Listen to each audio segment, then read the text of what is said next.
अस्सलाम वालेकुम। Chapter number 3 first year का हम स्टार्ट करने जा रहे हैं। चैप्टर का नाम है मैट्रिक्स एंड डिटर्मिनेंट्स।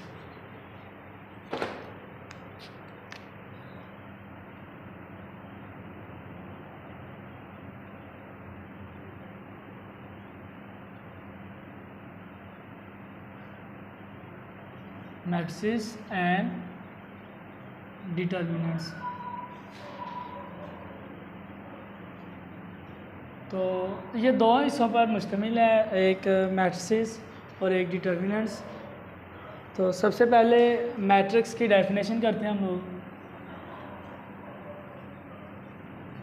आप ये 9 क्लास में भी पढ़ के आए हो, चैप्टर नंबर उसका फर्स्ट ही था। कालब अगर उर्दू में पढ़ा है तो कालब के नाम से, और अगर इंग्लिश में पढ़ा है तो मैट्रिक्स के नाम से आपने पढ़ा था। तो डेफिनेशन करते हैं। अ रेक्टेंगुलर अरे of number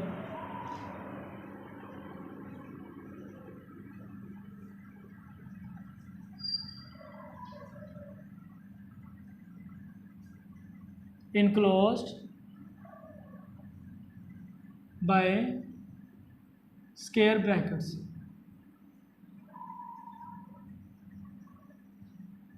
A rectangular array of number enclosed by a square bracket. Square bracket की मतलब इस तरह से लगा लें, ये दोनों तरफ स्केयर ब्रैकेट है और इसमें रेक्टेंगुलर शेप की है ये, मतलब हर एलिमेंट रेक्टेंगल। देखें इसमें आ जाएगा 1, आ जाएगा 2, 3, 4, 5, 6। तो ये एक मैट्रिक्स बन गए। यहाँ पे रेक्टेंगुलर मतलब मुस्ततीली। अरे से मुराद क्या है? अरे से मुराद है कि सेम किस्म के एलिमेंट जो तरतीब के साथ आ रहे हों।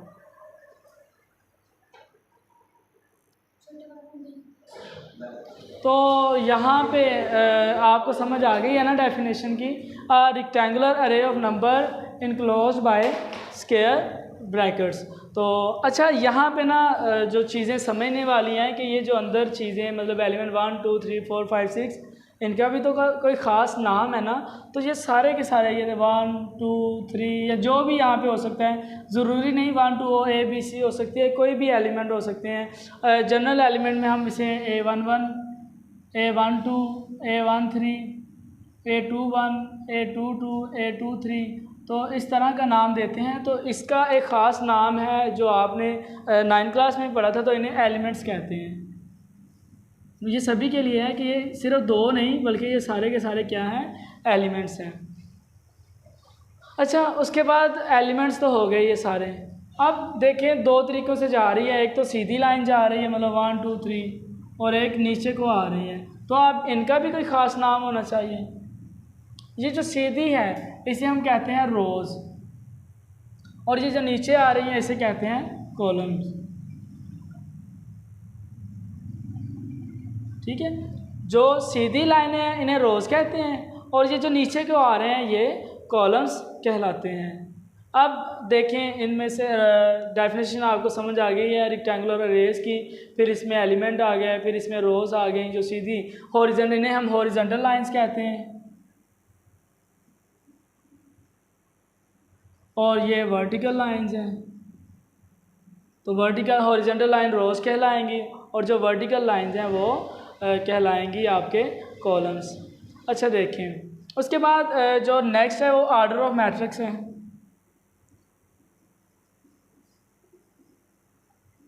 ये भी आप सारे का सारा अच्छे से 9 क्लास में करके आए हो। तो आर्डर ऑफ मैट्रिक्स से मुराद होता है इसमें रोज़ कितनी है और कॉलम्स कितने हैं। द नंबर ऑफ रोज़, याद रखें बच्चे, हमेशा पहले हम नंबर्स लिखते हैं और रोज़ का नंबर लिखते हैं। The number of rows and columns are called order of matrix. The number of rows and columns are called order of matrix। जिस तरह यही देखें इसमें नंबर ऑफ रोज़ कितनी है, 1 और 2। हॉरिजॉन्टल लाइन रोज़ थी ना, तो 1 और 2 इसमें रोज़ आ गई। और कॉलम कितने हैं, 1, 2, 3 वर्टिकल लाइंस। तो जो इसका आर्डर होगा वो क्या हो जाना, 2/2। इसको दो तरीक़ों से लिखा जाता है, 2/3 या फिर 2 क्रॉस 3, ये दोनों आर्डर लिखने का तरीका है। ठीक है, अब मैट्रिक्स की कुछ टाइप्स के बारे में हम बात करते हैं, डिफरेंट टाइप्स ऑर्डर की, क्योंकि ये भी समझना काफ़ी अहम है। जब तक ये इस चीज़ को आप नहीं समझोगे आपको नहीं पता चलेगा कि मैट्रिक्स किस टाइप की है, किस किस्म की है, और इसका हम साथ साथ जायज़ा भी लेते चलेंगे। तो यहाँ पे मैं मैट्रिक्स की डिफरेंट टाइप्स के बारे में अब जा रहा हूँ करने, आपको बताने जा रहा हूँ।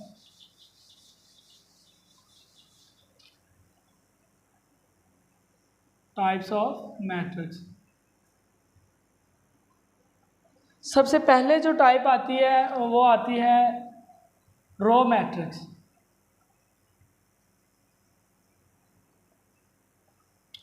ऐसी मैट्रिक्स जिसमें सिर्फ और सिर्फ एक ही रो हो वो रो मैट्रिक्स कहलाती है।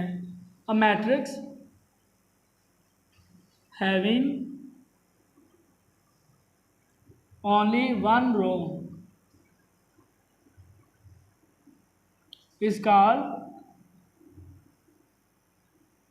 रो मैट्रिक्स। ठीक है, एग्जाम्पल के तौर पर देखें 1 A B C, 1 रहने देते हैं A B C। देखें इसमें हॉरिजेंटल लाइन थी ना, ओनली वन रो है, 1 2 और 3, मतलब ये सिर्फ एक ही हॉरिजेंटल लाइन है ना, तो इसकी रो 1 बन गई। तो ऐसी रो, ऐसा कॉलम, उर्दू में कॉलम कहते हैं, ऐसी मैट्रिक्स जिसमें सिर्फ और सिर्फ एक रो हो वो हमारे पास रो मैट्रिक्स कहलाएगी। क्या ये भी रो मैट्रिक्स है? देखें A B C, क्या ये भी रो मैट्रिक्स है? नहीं, ये है कॉलम मैट्रिक्स। देखिए इसमें रो कितनी है, 1 रो 2 और 3 रो, इसमें 3 रोज बन गई। हमारी बात ये हुई थी कि जिसमें सिर्फ एक रो हो वो रो मैट्रिक्स कहलाती है, लेकिन इसमें तो 3 रोज बन गई, तो ये रो मैट्रिक्स नहीं है, ये रो मैट्रिक्स है। तो अब देखिए बात करते हैं इसके ऑर्डर की। ऑर्डर क्या है इसमें? देखिए रोज़ की तादाद कितनी है, 1, हमेशा पहले रोज़ की तादाद लिखते हैं। और कॉलम कितने हैं? देखिए इसमें जो वर्टिकल लाइंस हैं वो कितनी है, 1 2 3, तो 1/3 इसका ऑर्डर बन जाएगा। ठीक है, आगे चलते हैं। जो सेकंड टाइप है वो है कॉलम मैट्रिक्स।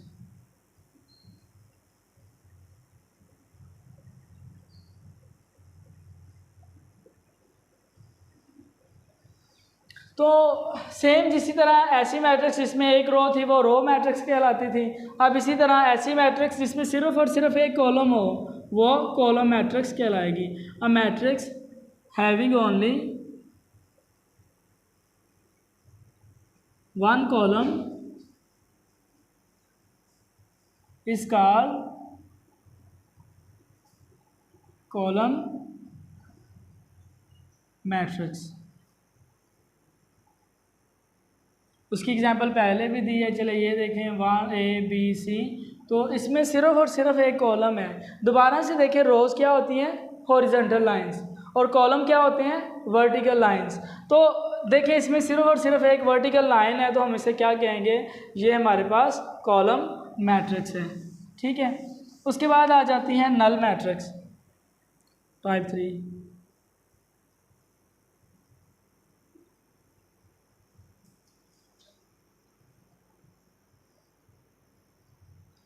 तो नल मैट्रिक्स वो होती हैं जिसकी ऑल एंट्रीज जीरो हो। देखें the matrix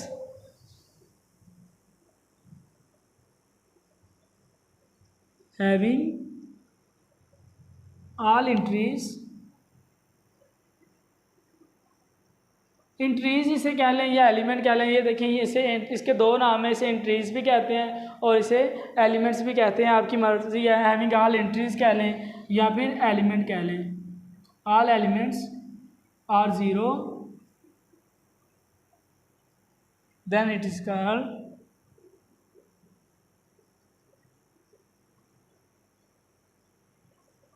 zero matrix or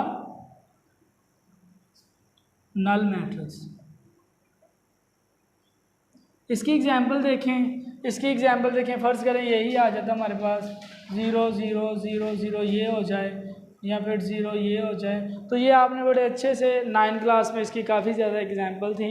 तो ऐसी मैट्रिक्स जिसकी सारी की सारी एंट्री ज़ीरो हो वो नल मैट्रिक्स कहलाता है। इसके बाद आगे चलते हैं, टाइप 3 हो गई। टाइप टाइप 4 में आता है स्क्वायर मैट्रिक्स की, चलें बात कर लेते हैं।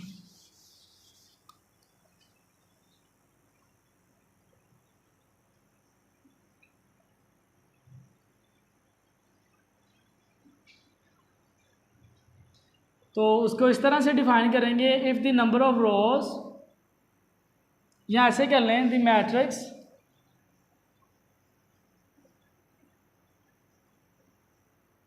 इन which number of rose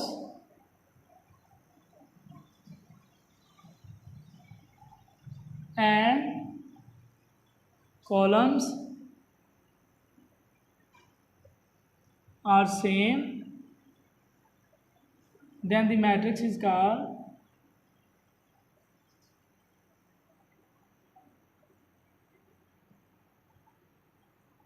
square matrix. कि ऐसी मैट्रिक्स जिसमें रोज की तादाद और कॉलम्स की तादाद दोनों सेम हो, वो स्क्वायर मैट्रिक्स कहलाता है। मिसाल के तौर पर देखें, यही कर लें 1 2 3 4 5 6 7 8 9, ये भी कह सकते हैं कि जिसका मर्तबे में रोज़ और कॉलम सेम हो। तो देखें मर्तबा ऑर्डर को कहते हैं।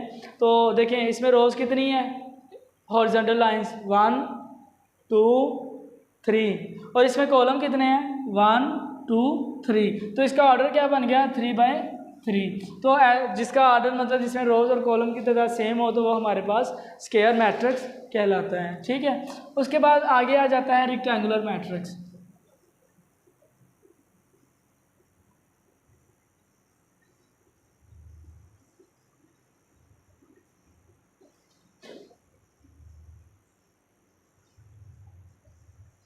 तो ये भी सेम इसी तरह लिखेंगे। डिफरेंस कहाँ पे आएगा, the matrix in which number of rows and columns are not same, यानी डिफरेंट हो जाएं, रोज की तादाद और कॉलम की तादाद आपस में बराबर ना आए, तो वो रेक्टेंगुलर मैट्रिक्स कहलाता है। The matrix in which the number of rose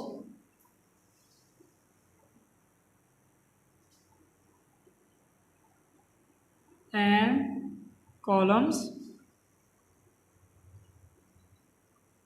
are not same, different हों, तो then the matrix is called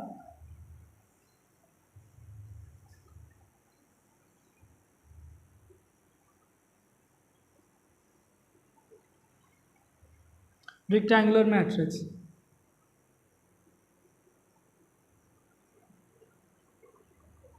अब उसकी एग्जाम्पल क्या है, ये देखें 1 2 3 4 5 6। देखिए इसमें रोज़ कितनी है 2 1 और 2, कॉलम्स कितने हैं 3 1 2 3। तो इसका ऑर्डर 2/3 बनता है। देखें रोज़ 2 है, कॉलम 3 है, तो ये क्या बन जाएगी रेक्टेंगुलर मैट्रिक्स। इसी तरह ये वाली एक और एग्जाम्पल ले लीजिए, A B C D E F। तो ये क्या है, अब इसमें रोज़ कितनी आ गई 3, रोज हॉरिजॉन्टल लाइंस हैं, और कॉलम्स कितने आ गए। आपको अभी तक यही नहीं समझ आई रेक्टेंगुलर रोज़ कौन सी हैं और कॉलम कौन से हैं। तो देखें रोज़ होती हैं हॉरिजॉन्टल, हॉरिजॉन्टल मतलब वैसे भी रोज़ देखें ना, रोज़ ऐसी नहीं होती, first row second row third row, ठीक है, और कॉलम वर्टिकल। तो ये देखें, ये first row second row third row column, first column second column, ठीक है। तो ये हो गया रेक्टेंगुलर मैट्रिक्स। इसके बाद आगे चलते हैं हम मज़ीद डेफिनेशन की तरफ। तो नेगेटिव ऑफ अ मैट्रिक्स की बात करते हैं यहाँ पे।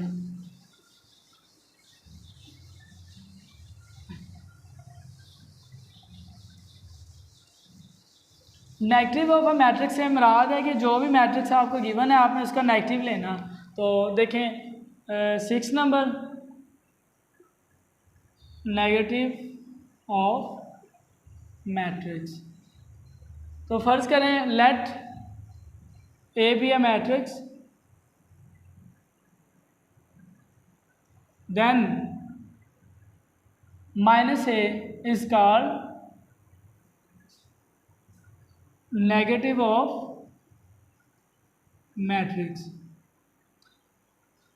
ए कोई भी मैट्रिक्स है उसका जो माइनस ए होगा वो नेगेटिव मैट्रिक्स कहलाएगा। मसलन ए इज इक्वल टू है आपके पास 1 2 3 4, आप इसका नेगेटिव ले लें, माइनस ए इधर भी मल्टीप्लाई कर दें इस साइड पे भी, तो 1 2 3 4, अब माइनस सभी एलिमेंट के साथ अंदर मल्टीप्लाई होगा तो -1 बन जाएगा, -2 बन जाएगा, -3 बन जाएगा, -4, यानी कि माइनस में सभी के साथ अंदर मल्टीप्लाई हो जाना, तो ये नेगेटिव ऑफ आ मैट्रिक्स आ गया। तो इसके बाद अगली है डायगोनल मैट्रिक्स।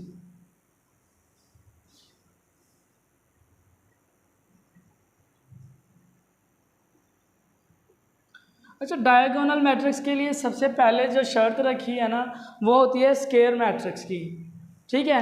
डायगोनल के लिए पहले स्क्वायर मैट्रिक्स का होना लाजमी है, ठीक है। स्क्वायर मैट्रिक्स कौन सी थी? जिसमें रोज़ की तादाद और कॉलम्स की तादाद दोनों आपस में बराबर होते थे, इक्वल होते थे। तो डायगोनल मैट्रिक्स कौन सी हो जाएगी? पहले तो स्क्वायर होना ज़रूरी है, यानी कि उसमें रोज़ की तादाद और कॉलम्स की तादाद बराबर हो। तो a square matrix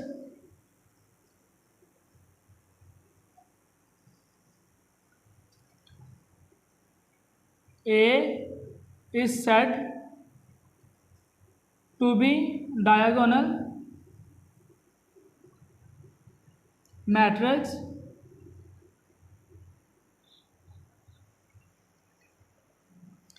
if anyone, या एटलीस्ट कर लें, at least one element in diagonal is non zero, कि सिर्फ डायगोनल की बात हो रही है कि डायगोनल में एक एलिमेंट ऐसा हो जो नॉन ज़ीरो हो और बाकी जितने भी एलिमेंट हैं वो सारे के सारे ज़ीरो होने चाहिए, ठीक है। तो डायगोनल देखिए, कोई भी मैट्रिक्स है ना उसका डायगोनल होता है ये वतर, ठीक है, ये डायगोनल है इसका, ये डायगोनल है। तो डायगोनल एलिमेंट पहले तो स्क्वायर होना लाजमी है, फिर उसके बाद जो उसकी डायगोनल एंट्रीज होंगी वो कम से कम एक नॉन ज़ीरो हो, बेशक एक से ज़्यादा भी नॉन ज़ीरो हो सकती हैं, लेकिन एक लाजमी वो वाली वैल्यू हो जो ज़ीरो ना हो। मिसाल के तौर पर देखें, फ़र्ज़ करें ये मैट्रिक्स है हमारे पास 0 0 0 0 0 0, ये सारे, लेकिन ये क्या आ गया 1, यहाँ पे देखें ये डायगोनल में एक एलिमेंट नॉन ज़ीरो आ गया, तो अब ये क्या बन गई डायगोनल। इसी तरह फ़र्ज़ करें ये भी 0 है, ये भी 0, ये भी 0, ये भी 0 है, ये 2 आ गया, 0 0 0, ये 3 आ गया।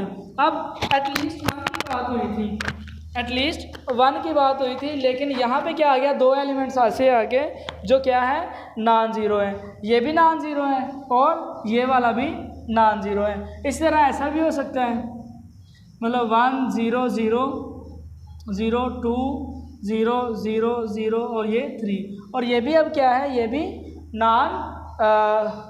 ये भी देखें इसकी तीनों की तीनों एंट्रीज क्या आ गई, वो डायगोनल आ गई, ठीक है। तो डायगोनल में नॉन ज़ीरो आ गई।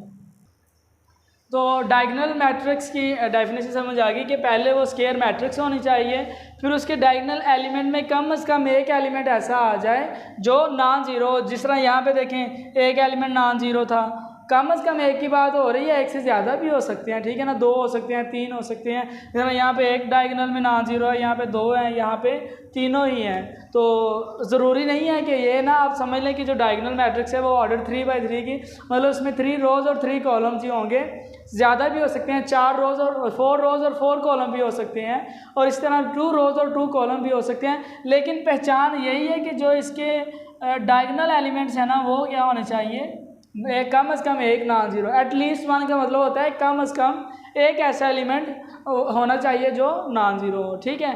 अच्छा, आगे चलते हैं। Example 8, sorry definition 8।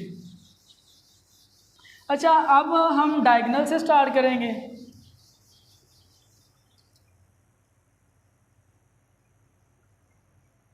आती है अगली जो किस्म है वो है scalar matrix.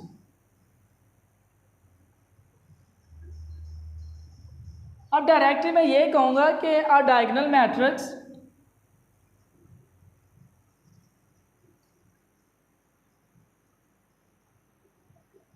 is said to be scalar matrix.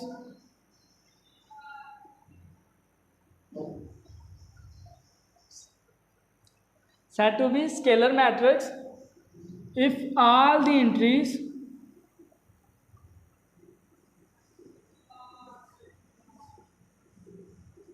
in diagonal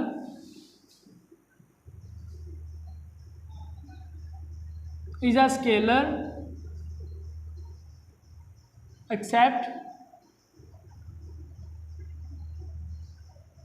0, यहाँ पे मतलब स्केलर k कह सकते हैं, k वेयर एक्सेप्ट कर लें k is not equal to 0 and 1, k 0 और 1 के अलावा कोई भी स्केलर हो सकता है, ठीक है। तो मतलब डायगोनल मैट्रिक्स फिर वही चीज़, सबसे पहले उस वो क्या होनी चाहिए, स्केयर मैट्रिक्स होनी चाहिए। फिर उसके बाद डायगोनल में कम से कम एक एंट्री नॉन ज़ीरो हो। लेकिन जब उसके बाद डायगोनल की आगे ये टाइप आ जाएगी स्केलर मैट्रिक्स के सारी की सारी जो मैट्रिक्स है ना उसमें सेम डायगोनल में सेम एंट्रीज होनी चाहिए। मतलब यहाँ पे के ये कर लो 0 0 0 के 0 0 0 के यहाँ पे क्या है, ना तो के 0 है और ना ही 1 है, इसके अलावा कुछ भी हो सकता है। मिसाल के तौर पर यहाँ पे 2 हो सकता है, 2 0 0 0 2 0 0। देखिए 2 में सेम जो डायगोनल एलिमेंट है वो सारे के सारे क्या हैं, सेम है। अगर तो सेम नहीं है तो वो पीछे आप पढ़ के आए हो, वो सिर्फ डायगोनल मैट्रिक्स होगी। और अगर सेम है 0 और 2 के अलावा, 0 और 1 के अलावा, तो वो क्या हो जाएगी, वो स्केलर मैट्रिक्स हो जाएगी, ठीक है। और अब उसके बाद देखें आगे, ज़रूरी नहीं है 2 हो, कुछ और भी हो सकता है, 3 3 0 0 हो सकता है, ठीक है ना। तो पहले तो स्केयर होना लाजमी है, फिर डायगोनल के एलिमेंट्स होने ज़रूरी हैं, और फिर उसके बाद इसमें यह है कि जो डायगोनल के एलिमेंट्स हैं ना वो सेम हो, ठीक है। तो चलिए ये आगे चलते हैं। स्केलर के बाद आ जाती है identity matrix.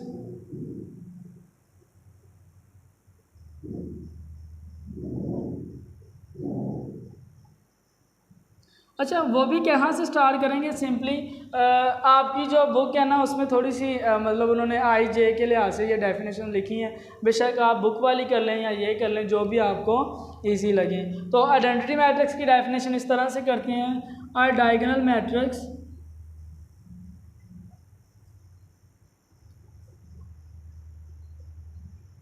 is said to be identity matrix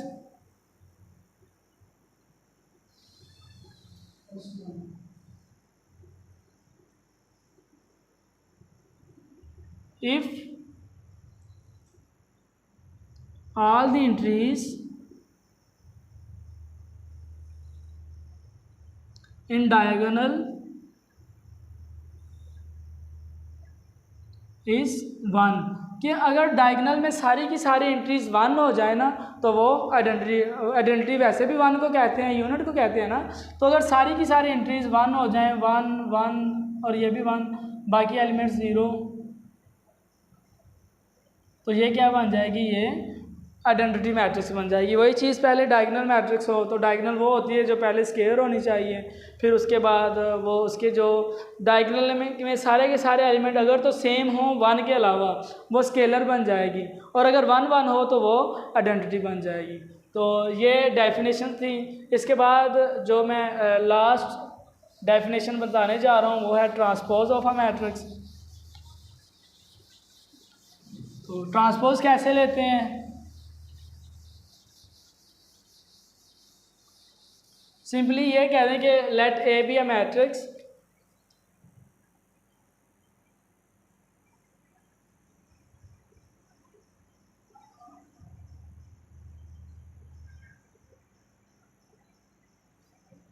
let A be a matrix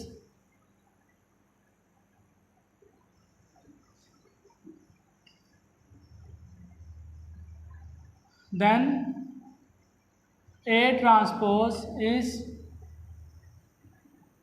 the changing of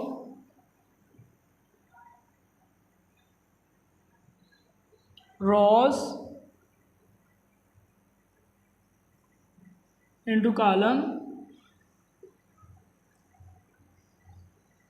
R लिखना है यहाँ पे, कॉलम्स इनटू रोज। अच्छा, यहाँ पे बच्चे गलती कर देते हैं कि और की बजाय एंड लिख देते हैं, तो वो गलत हो जाएगा। एंड का मतलब है कि पहले हमने रोज़ को कॉलम में कन्वर्ट करना है और उसके बाद कॉलम्स को रोज़ में। लेकिन यहाँ पे ट्रांसपोज से मुराद ये है कि या तो रोज़ को कॉलम में कन्वर्ट कर दें या फिर कॉलम्स को रोज़ में। एक कंडीशन, या तो रोज़ को कॉलम में कन्वर्ट कर देना है या फिर कॉलम को रोज़ में। For example A is equal to है आपके पास ABCDEF। तो अगर आपने इसका ट्रांसपोज लेना है तो सिंपली यहाँ पे पहले तो ट्रांसपोज लिखने ABCDEF, ये ट्रांसपोज आ गया। अब देखें ये रोज़ हैं तो इसको कॉलम बना दो, A B और C हो गया, ये D E और F, मतलब पहली रो को पहला कॉलम, दूसरी रो को दूसरा कॉलम, तो ये आपके पास ट्रांसपोज आ गया। आई होप आपको ये डेफिनेशन अच्छे से समझ आ गई होंगी। चलें अब